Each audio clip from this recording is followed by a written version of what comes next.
Hello everyone. After the completion of cleavage, today we are going to start implantation. So what is implantation? Implantation, it means the formation of मतलब actually cleavage में हमने देखा कि आपके पास एक structure बन गई थी जिसको हमने कहा था blastocyst. The structure was blastocyst. अब इस blastocyst जो है इसका attachment of from the endometrium, it means the wall of uterus, that is called implantation. So blastocyst जो है that attaches with the endometrium. Endometrium से ब्लास्टोसिस्ट का अटैच होना, this is called implantation. Implantation जो है वो ऑलमोस्ट 6th डे स्टार्ट हो जाता है. 6th डे हम कहते हैं कि 6th डे जो अटैचमेंट होता है वो कंपैरेटिवली लूजली अटैच होता है. और उसके बाद अगर हम 7th डे की बात करें तो 7th डे जो है that is called firmly attachment.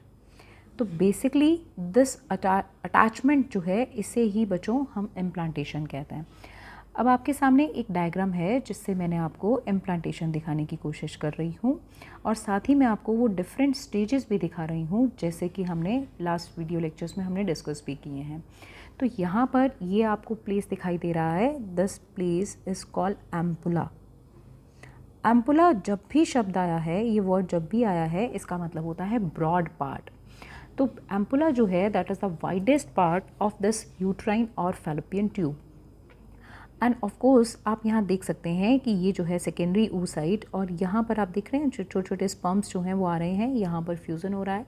So this place, इस प्लेस पर जो प्रोसेस हो रहा है that process is known as fertilisation.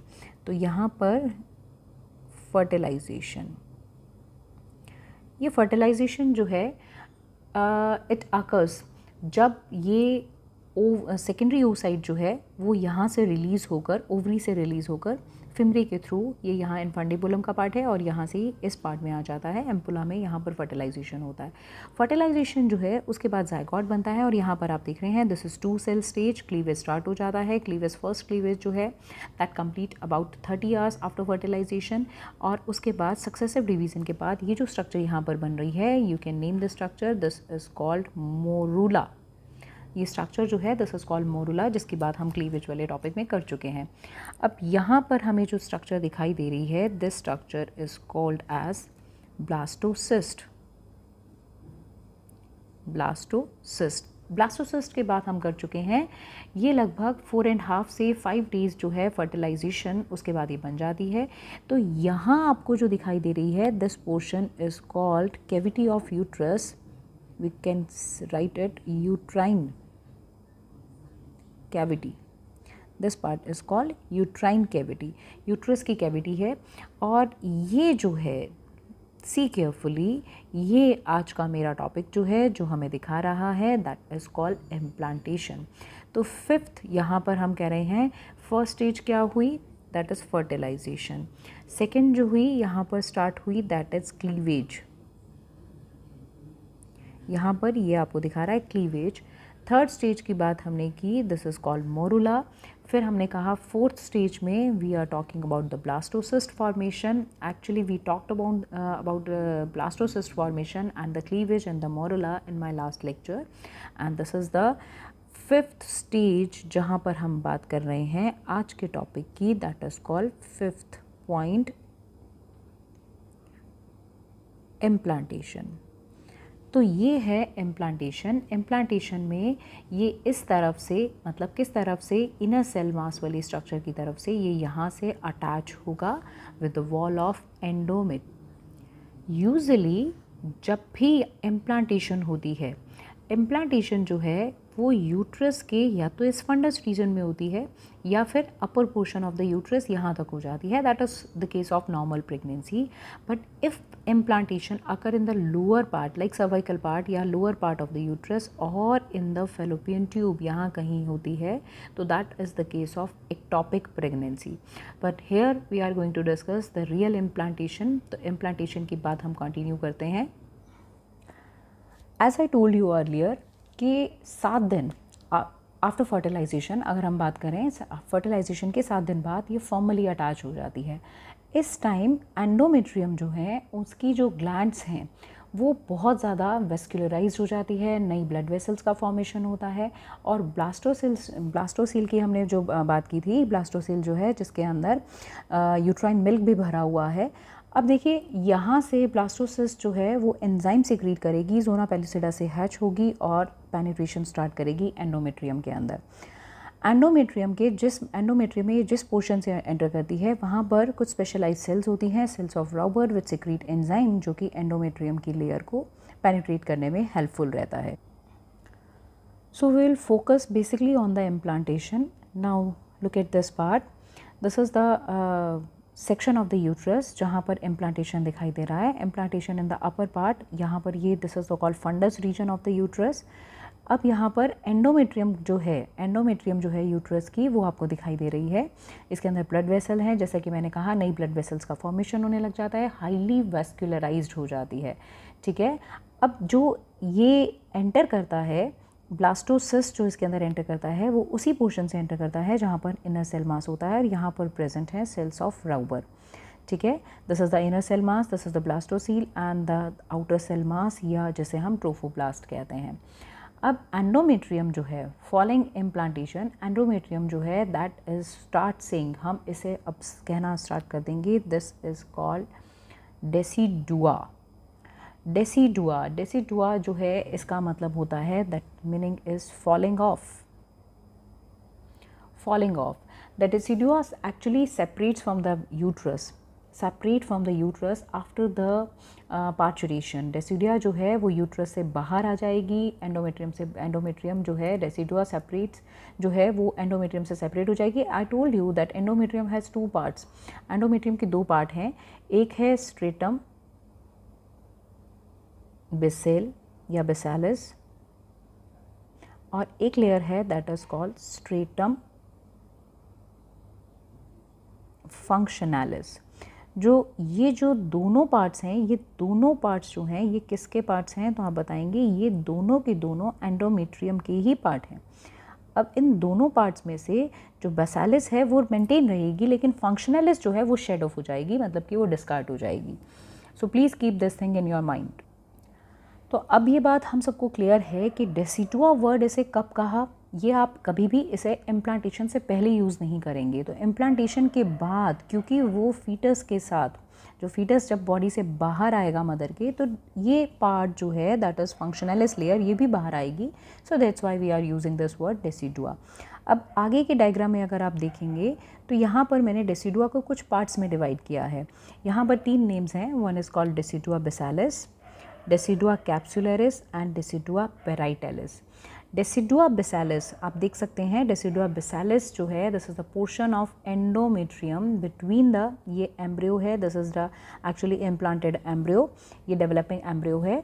तो डेसिडुआ बेसालिस पोर्शन है बेटा जो एंडोमेट्रियम और मतलब ये एंडोमेट्रियम का पार्ट है, दिस इज बेसेल लेयर, ठीक है, और उसके और एम्ब्रियो के बीच का जो पार्ट है दिस इज द पोर्शन। तो मैं यहाँ पर इसकी एक डेफिनेशन लिख देती हूँ, this is the part of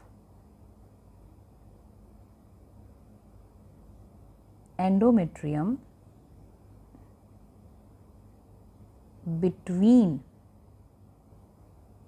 embryo and the stratum basalis layer या stratum basal layer भी कह देते हैं ऐसे, ठीक है। और ये जो है, ये जो यूट्रस का ये जो पार्ट है, it provide large amount of glycogen and lipid for this developing embryo. Glycogen और लिपिड इस डेवलपिंग एम्ब्रियो के लिए प्रोवाइड करता है, ठीक है। और लेटर जो है ये मैटरनल पार्ट जो है ये प्लेसेंटा का मैटरनल पार्ट ही बन जाता है। अब बात करते हैं डेसिडुआ कैप्सुलरिस की। तो यहाँ पर अगर आप देख रहे हैं कि इस पोर्शन में देखिए यहाँ पर इम्प्लांटेशन हुआ है, तो एग्जैक्टली इसके पीछे का पोर्शन, तो मतलब ये तो यूट्रस की ल्यूमेन है, तो यूट्रस की जो ल्यूमेन है डेसिडुआ कैप्सुलरिस जो है this is the part of endometrium between the embryo. ये ब्लैक डॉट जो दिखाई दे रहा है बेटा दिस इज़ द एम्ब्रियो। तो ये एम्ब्रियो जो है उसके एंड यूट्राइन कैविटी के बीच का पार्ट है। एम्ब्रियो और यहाँ पर ये यूट्रस की जो कैविटी है उसके बीच का ये जो पार्ट है that is called decidua capsularis. और रेस्ट ऑफ द पार्ट जो है ये आपको जो बाकी बचा हुआ पार्ट दिखाई दे रहा है except this decidua basalis and decidua capsularis, rest part is called this rest part is called decidua parietalis. So again I am repeating, there are the three portions. This is the decidua basalis, this is the part of endometrium between the embryo and stratum basalis layer, and decidua capsularis. So this is the second decidua capsularis and this is third. अब मैं यहाँ point की form में लिख रही हूँ, तो decidua capsularis, this is the part of endometrium between embryo and uterine cavity. So please mark the definitions, and now we are moving to the third part. It means we are talking about decidua parietalis, ठीक है। तो आप लिखेंगे remaining modified endometrium या endometrial layer which cover rest of the uterus, which cover rest of uterus. तो ये जो तीनों पार्ट्स हुए, these are, one is decidua basalis, decidua capsularis and decidua parietalis. ये तीनों पार्ट्स जो हैं, अब आप एक बात और ध्यान रखिएगा, जैसे जैसे ये एम्ब्रियो जो है, जैसे जैसे ये एम्ब्रियो मतलब लेटर ऑन जो फीटस बनेगा, जैसे ये एनलार्ज होगा, तो जो डेसिडुआ कैप्सुलैरिस जो है that bulge into the uterine cavity and ultimately it fuses with the decidua parietalis, ठीक है। And thereby its obliterating the uterine cavity, मतलब यूट्राइन कैविटी को कवर कर लेगी। And by about 27th week the decidua capsularis जो है that degenerate and disappear. Okay fine, so ये जो हमने बात की this was about the implantation. अब एक छोटी सी बात जो मैं आपसे करना चाहती हूँ that is about ectopic pregnancy. This is about ectopic pregnancy. Ectopic pregnancy की जो मैंने बात की, we can see with the help of this diagram कि अगर इम्प्लांटेशन जो है वो अपर पोर्शन या लोअर पोर्शन, मतलब अपर पोर्शन में हो जाए, फंडस में हो जाए, यहाँ हो जाए, then this is a normal pregnancy. लेकिन अगर यहाँ ना होकर नीचे वाले सर्विकल वाले रीजन में, या फिर मोस्ट ऑफ द टाइम जो एक्टोपिक प्रेगनेंसी होती है वो यूट्राइन या फेलोपियन ट्यूब में होती है, यूट्राइन ट्यूब या फेलोपियन ट्यूब में हो जाती है। So that is the case of ectopic pregnancy. कहाँ ऐसा जाता है कि ऐसे विमेन जो स्मोकिंग करती हैं उनके अंदर एक्टोपिक प्रेगनेंसी के चांसेस जो हैं वो ज़्यादा होते हैं, क्योंकि जो सिगरेट होता है उसके अंदर होता है तंबाकू, निकोटिन जो है, सिगरेट स्मोकिंग जो करती हैं लेडीज़, उनके अंदर जो निकोटिन है वो फैलोपियन ट्यूब के अंदर हम जानते हैं सीलिया होते हैं। तो जो सीलिया हैं उनकी मूवमेंट को कम कर देती है, डिक्रीज़ कर देती है, या ये हम कहें कि स्मोक जो है that paralyse the cilia which lines this fallopian tube, ठीक है। तो इसकी वजह से यूट्राइन कैविटी की सीलिया की मूवमेंट जो है वो स्लो हो जाती है, जिसकी वजह से ये नीचे आ रहा है। तो अब सीलिया की मूवमेंट स्लो हो जाने की वजह से ये नीचे धीरे धीरे आएगा या यहीं रुक जाएगा, तो इसलिए यहाँ पर एक्टोपिक प्रेगनेंसी हो सकती है। तो ectopic pregnancy is the pregnancy somewhere else, basically in the uterine tube और फैलोपियन ट्यूब। सो इम्प्लांटेशन के बाद नेक्स्ट हम एम्ब्रियोनल डेवलपमेंट के इवेंट्स हैं उनके अंदर आगे हम करेंगे। अब ये जो दो लेयर्स हमने देखी हैं, one is trophoblastic layer and the second one is trophoblastic layer मतलब आउटर सेल मास जो कि एक्स्ट्रा एम्ब्रियोनिक मेम्ब्रेन बनाएंगी, और इनर सेल मास ये किस तरह से एम्ब्रियो बनाएगा, we'll see in the next lectures. Thank you.